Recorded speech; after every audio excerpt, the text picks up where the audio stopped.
Hi dears, എല്ലാവർക്കും ദാസേട്ടൻ കിച്ചണിലേക്ക് സ്വാഗതം.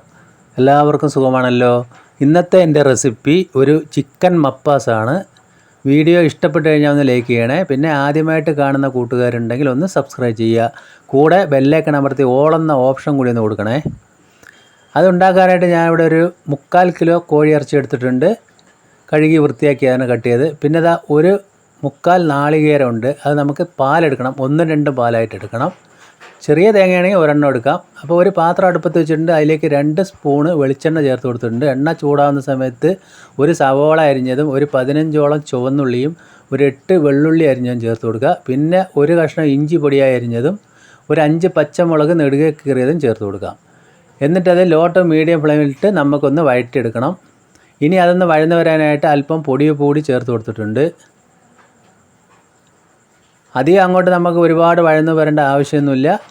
ഈ ഒരു ഘട്ടത്തിൽ നമ്മൾ അതിലേക്ക് ഒരു തക്കാളി മാത്രം ചേർത്ത് കൊടുക്കുക. ഇതേപോലെ കട്ട് ചെയ്തിട്ട് അതുകൂടി ചേർത്ത് നമ്മൾ നന്നായിട്ടൊന്ന് മിക്സ് ചെയ്യുക. ഒരുവിധം ഇതുപോലെ ഒന്ന് വഴന്ന് വന്നാൽ മതി. ഇനി നമ്മൾക്ക് അതൊന്ന് ലോ ഫ്ലെയിമിലിടുക. എന്നതിന് ശേഷം പൊടികൾ ചേർക്കണം. ഒരു 2.5 സ്പൂണ് മല്ലിപ്പൊടി, എന്നിട്ട് അതൊന്ന് മിക്സ് ചെയ്യുക. അപ്പോൾ അതിൽ മല്ലിപ്പൊടി അല്പം കൂടുതൽ തന്നെ ഇടണം. ഇനി ഒരു 3/4 സ്പൂണ് മുളക് പൊടി, ഒരു 1/2 സ്പൂൺ അളവിൽ ഗരം മസാല, എന്നിട്ട് നല്ലതുപോലെ ഒന്ന് മിക്സ് ചെയ്യുക. ഇനി അതിലേക്ക് ആവശ്യത്തിന് കുറച്ച് മാത്രം വെള്ളം ഒഴിക്കുക. ഇനി അതിലേക്ക് ഒരു 1/4 സ്പൂണ് മഞ്ഞൾപ്പൊടിയും ഒരു 1/2 സ്പൂണ് കുരുമുളക് പൊടിയും ചേർക്കാം. അപ്പോൾ എരിവിന് ആവശ്യമായ എല്ലാം ആയി. ഇനി നമ്മൾക്ക് അതിലേക്ക് ആ കഴുകി വെച്ചിരിക്കുന്ന ചിക്കൻ പീസ് ഇട്ട് കൊടുക്കാം. അപ്പോൾ ഇത് ചിക്കൻ മപ്പാസ് എന്ന് നമ്മൾ വിളിക്കും. ഓരോ സ്ഥലത്ത് ഓരോ മാതിരിയാണ് മപ്പാസ് ഉണ്ടാക്കുന്നത്. എന്തായാലും വീഡിയോ ഇഷ്ടപ്പെട്ട് കഴിഞ്ഞാൽ ഒന്ന് ലൈക്ക് ചെയ്യണേ. ഇനി അതിലേക്ക് നമ്മൾ ചേർത്ത് കൊടുക്കുന്നത് 2ാം പാലാണ്. തേങ്ങയുടെ 1ാം പാല് ഞാൻ വേറെ മാറ്റി വെച്ചിട്ടുണ്ട്. അതുകൂടി ചേർത്ത് നമ്മൾക്ക് നല്ലതുപോലെ ഇളക്കി മിക്സ് ചെയ്തതിന് ശേഷം ഫ്ലെയിം നമ്മൾ ഒന്നുകൂടി കൂട്ടി കൊടുക്കണം. അതായത് മീഡിയം ഫ്ലെയിമിലിടുക. എന്നിട്ടൊരു 20 മിനിറ്റ് നമ്മളതൊന്ന് അടച്ച് വെച്ച് വേവിക്കണം. ഇടയ്ക്കൊന്ന് ഇളക്കി കൊടുക്കണേ. അപ്പോൾ കറക്റ്റ് നമ്മൾ 20 മിനിറ്റ് കഴിയുമ്പോൾ നമ്മൾക്ക് കാണാൻ പറ്റും എണ്ണയെല്ലാം തെളിഞ്ഞിട്ടുണ്ട്. ഗ്രേവി അത്രയ്ക്ക് കുറുകിയിട്ടൊന്നുമില്ല. ചിക്കനും ഒരു വിധമേ വെന്തിട്ടുള്ളൂ. ബ്രോയിലർ കോഴിയാണെങ്കിൽ നല്ലതുപോലെ വെന്താൽ തന്നെയാണ് അതിന് ടേസ്റ്റ് ഉണ്ടാവുക. ഇനി അതിലേക്ക് ആവശ്യത്തിന് ഉപ്പും കൂടി ഞാൻ ചേർത്ത് കൊടുക്കുന്നുണ്ട് അപ്പോൾ ഇതുപോലെ വളരെ എളുപ്പത്തിൽ ചിക്കൻ മപ്പാസ് ഉണ്ടാക്കാത്തവർ എന്തായാലും ഉണ്ടാക്കി നോക്കുക. നല്ലൊരു ടേസ്റ്റ് ആയിരിക്കും. അപ്പത്തിനും നെയ്ച്ചോറിനും നല്ലൊരു കോമ്പിനേഷനാണ്. ചപ്പാത്തി, പൊറോട്ട എല്ലാറ്റിൻ്റെ കൂടെയും. അപ്പോൾ ഇനി ഒരു 10 മിനിറ്റ് ഞാനത് ലോ ഫ്ലെയിമിലിട്ട് വെക്കുന്നുണ്ട്.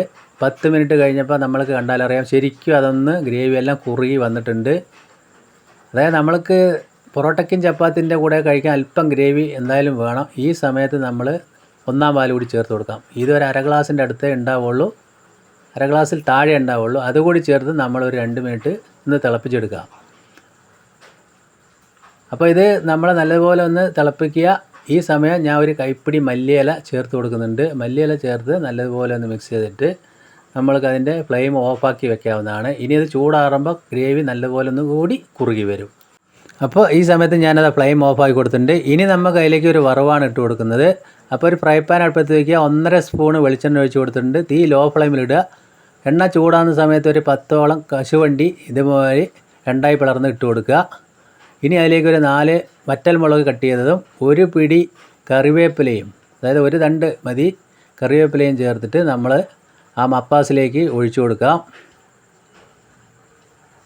അപ്പോൾ അത് ഒഴിച്ചു കൊടുത്തതിന് ശേഷം നമ്മളൊന്ന് ചെറുതായിട്ട് ഇളക്കിയിട്ട് ഒന്ന് ചൂടാറാൻ വെക്കണം. ഒരു 10-15 മിനിറ്റ് കഴിഞ്ഞിട്ട് ഉപയോഗിച്ചാൽ മതി.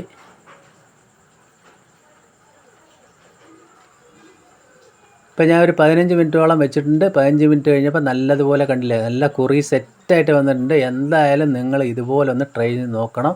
ഞാനത് വേറെ പാത്രത്തിലേക്ക് മാറ്റുന്നുണ്ട്. മപ്പാസ് ഓരോ സ്ഥലത്ത് ഓരോ മാതിരിയാണ് വെക്കുന്നത്. എൻ്റെ ഒരു രീതിയാണ് ഇവിടെ കാണിച്ചത്. നിങ്ങൾക്ക് എല്ലാവർക്കും ഈ വീഡിയോ ഇഷ്ടപ്പെട്ടെന്ന് വിശ്വസിക്കുന്നു. ഇഷ്ടപ്പെട്ടെങ്കിൽ ഒന്ന് ലൈക്ക് ചെയ്യുക. ഫ്രണ്ട്സിനും ഫാമിലിക്കും ഒക്കെ ഒന്ന് ഷെയർ ചെയ്ത് എന്നെ സപ്പോർട്ട് ചെയ്യണേ. അപ്പോൾ ഇന്ന് ഞാൻ ചോറിൻ്റെ കൂടെയാണ് അത് കഴിക്കുന്നത്. എന്തിൻ്റെ കൂടെ ഇത് നന്നായിട്ട് ചേരും. അപ്പോൾ ചോറിന് മപ്പാസുണ്ട്, ഒരു ചീരത്തോരനുണ്ട്. വീണ്ടും നല്ല വീഡിയോ ആയിട്ട് കാണാം. Thank you.